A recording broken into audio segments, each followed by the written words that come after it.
I think many people would be a bit surprised to hear that Starbucks is looking to expand the footprint in the Middle East region, given that your sales have been substantially impacted by the boycott that began right after the Gaza war. What are you planning on doing to turn around people's perception of your brand in this part of the world? Yeah, first, look, the boycott and that whole information cycle, it's really unfortunate because obviously it hurts the brand, it hurts our partners in the stores. And the thing that's really disappointing about it is it's just not based on anything that's accurate or true. We've never supported any militaries, and we'll continue to always want to focus on providing great opportunities for our partners, providing great experiences for our customers with what we believe is the finest coffee in the world and the finest drinks and food in the world.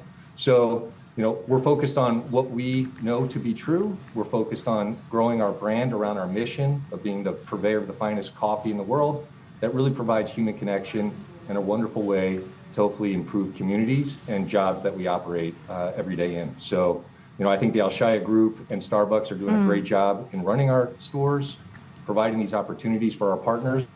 And I'm excited about what's in front of us. And we're going to continue to talk about what makes Starbucks great. Yeah, it does feel like there's a bit of a steep hill to climb, especially in countries like Egypt and Jordan, where sales actually fell more than 70% throughout the course of 2024. What are you going to do to get back that market share? Yeah, look, I think the thing we're going to do is focus on being a great brand, providing great customer experiences. We'll continue to provide innovation as it relates to drinks and food. And you might have heard us talking about the idea of getting back to Starbucks. And one of the things that I'm delighted to see is our stores across the region are truly executing with excellence. And we're going to continue to stay focused that way.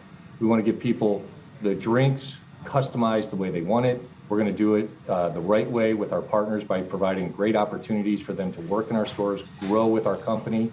And obviously for the customer, what we want to do is make sure we're providing terrific value and that we give them a great experience every single time. And we'll continue to provide exciting opportunities, both in food, beverage, and I think really that human connection around being able to have a place to connect, spend time with whether your family, friends, or just take a moment for yourself. Yeah. Well, you've been the CEO of Starbucks for several months now, and one of the big decisions you took when you came in was to launch a restructuring plan for the company. How does the Middle East expansion goal fit in with the broader goal of restructuring and some of the job cuts that you have announced more broadly around the world? Yeah, look, I think one of the things that's really exciting about Starbucks is that I'm not sure everybody realizes. Everybody talks about being a global brand. One thing that is definitely true is we have a presence all around the world. And the opportunity for growth around the world is really exciting. As I mentioned, just the Alshaya Group in this region is talking about adding 500 stores over the next 5 years, which creates 5,000 more jobs. And, that is true, around the world. A couple weeks ago, I happened to have the opportunity to be in Asia. So I spent some time in our China market, our Japan market, our South Korea market, and it was the same thing I saw there.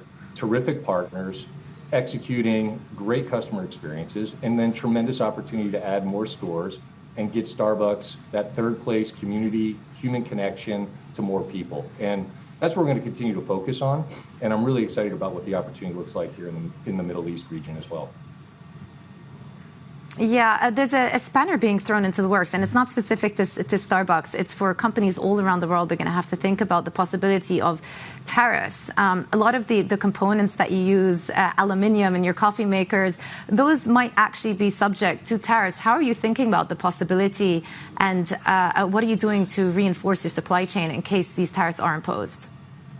Yeah, so obviously, we operate across 88 countries, truly a global organization, and the same is true for our supply chain. So as environments change, regulations change, laws change, obviously our job is to figure out how to navigate successfully through all that change.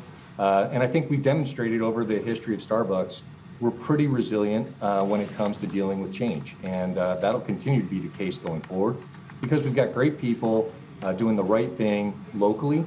And we'll continue to operate that way. So however it changes, we don't make those decisions. All we have to do is figure out how to operate within whatever the changing environment is. And I'm confident in our organization, and I'm confident in our brand that we'll be able to figure out how to do the navigating.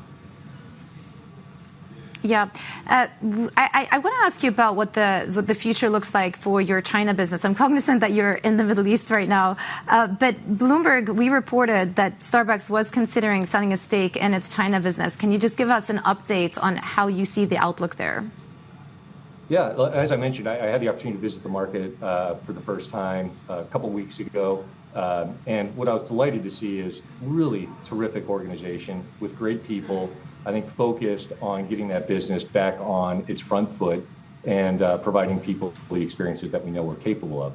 The competitive environment there has changed dramatically over the last couple of years, and we have to figure out how we innovate accordingly and fix our architecture, both from a product and price standpoint, and then also stay on the front end of digital. And then how we go about growing, because the reality is that market's going to continue to grow for us. Today, we have over 7,000 stores.